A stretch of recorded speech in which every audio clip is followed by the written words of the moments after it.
Speaker గారు ఈ అవకాశం ఇచ్చినందుకు ధన్యవాదాలు.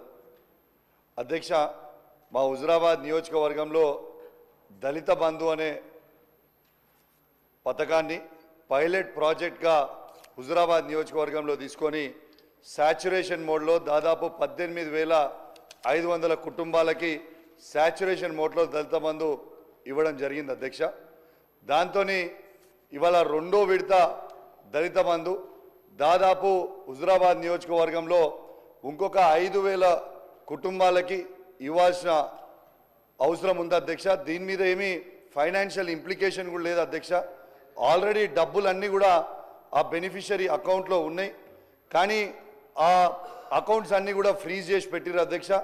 ప్రతిసారి కూడా గౌరవ జిల్లా మంత్రివర్యులకి అందరికీ కూడా బెనిఫిషరీస్ కూడా ఇవాళ అనేక సార్లు పిటిషన్ కూడా ఇవ్వడం జరిగింది అధ్యక్ష.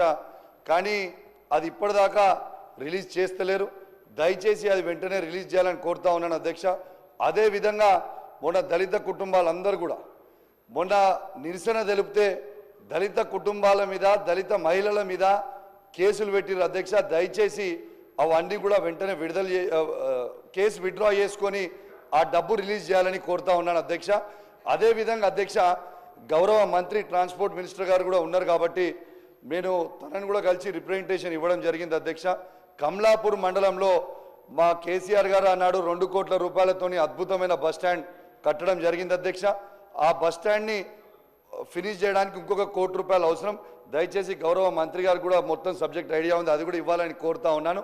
ఇవాళ అధ్యక్ష ఇవాళ దళితులు వచ్చి కూడా ఇలా ప్రగతి భవన్ ముంగట కూడా ఇవాళ రెండో విడత దళిత బంధు విడుదల చేయాలని ఆడికి వస్తే వాళ్ళని కూడా అరెస్ట్ చేసిరు అధ్యక్ష.